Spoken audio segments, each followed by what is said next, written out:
Salutare lume, sunt Alex și ne-am întors cu un nou episod.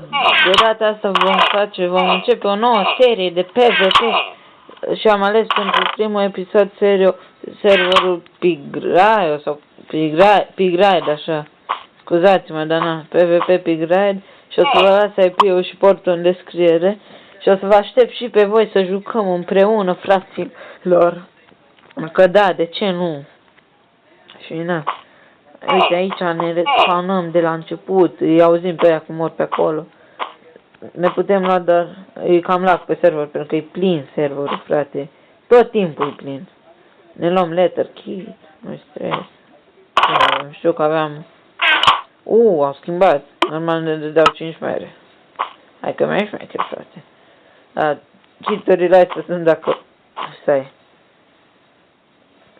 Dacă donezi, deci na, hai că ne ducem direct aici, la PvP, fraților. Stai, lagul. Hai, stai să dau pe hai, să sincer. Hai că mă lovește unul din spatele vieții.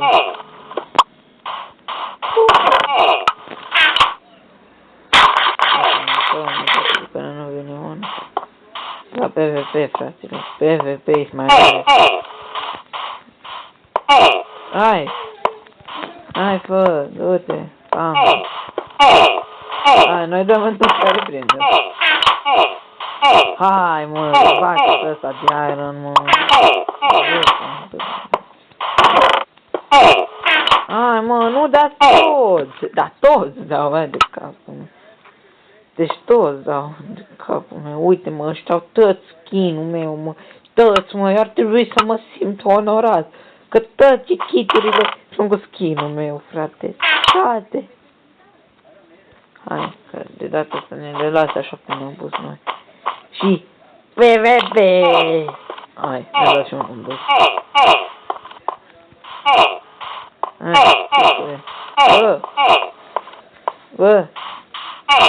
Bă, San Andreas.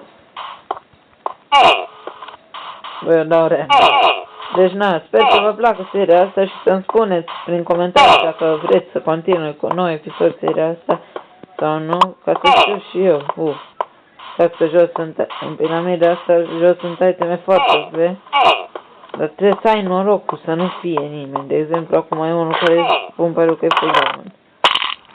Nu pot să cred, hai să bate, hai. Nu știu cum mă obor cu bucata de snack. Deci noi să încercăm din nou să ajungem în piramidă. Ce știți voi? Și na. Nu editez nimic, nu. Eu filmez așa, direct. Deci na, n-am să editez nimic din episodul ăsta, să las așa cum e. Hai să sperăm că scăpăm neloviți de tipii ăștia. Bă, tipule, îți dau mai multe boostări.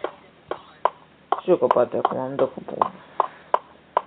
Pe ăsta, full diamond, ai de capul lui. PvP, băiat. Nu dau mine.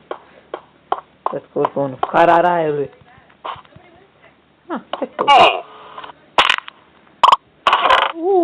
ai de capul meu, e full de animal de asta. Ai slăbuțe, dar să nu dați bani pe și chestii. Am crezut eu că sunt aici, mă. Stai că mă bat cu ăsta care tot mi-a venit.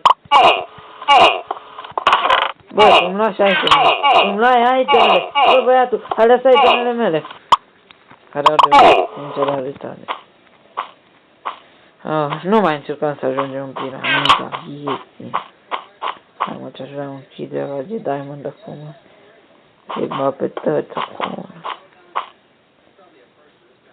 11. Bă, băiatul. Bă, nu te uita, dar te bat. Bă, tu m-ai omorât, băiatul. Bă, tu ăsta. Tu, capitan Rambo, ce să zic, nu ai viață. Bă, doamne, sincer. Știu că mor, dar acum mor. Ultima lovitură. Ca să mâncăm un steak de asta. Bă, nu! Deci, na, haide-mă. Nu știu cât o să filmez episodul ăsta, văd eu până mă plictisesc eu, poate vă plictisiți și voi.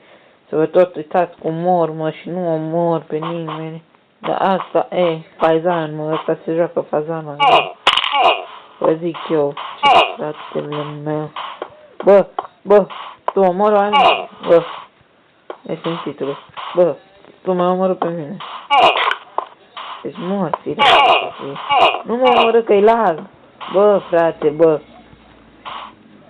O facem, frate. Bă, dacă n-ar fi lagul ăsta. Oh my god, fraților, oh my god. Ăsta e ultimul oară că mă lansez, bă. Cred că nici eu nu o să mai filmez PvP. Pentru că vedeți, mă, aici tăți în tine dau, tăți.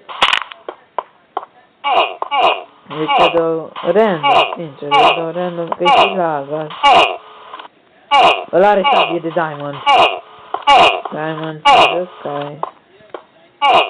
Hai să-l batem. Bă, vrei bătaie. Te bag în pasul vieții. Dă sabia. Bă, de ce l-ai sabia? Bă, asta l-ai sabia. Sabia de diamond. Bă, dă sabia de diamond. Hai să batem până ne dă sabia. Bă, te bat. Bine, aparent avea și o sabii.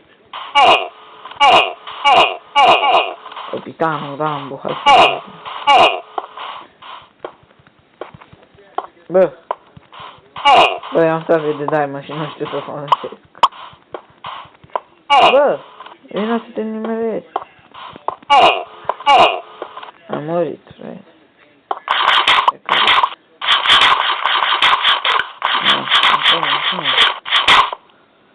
Și ne ascundem acum. Pentru că pare nu vrem să murim. Suntem niște lași. Mai lași ca noi n-au fost umani. Asta n-am văzut că le zicea asta. Ai, mă. Bă. Nu veni după mine. Ai, capul meu. Deci, ăsta a fost episodul, fraților. Vă mulțumesc pentru vizionare și vă rog să apăsați butonul de like. Pa, pa!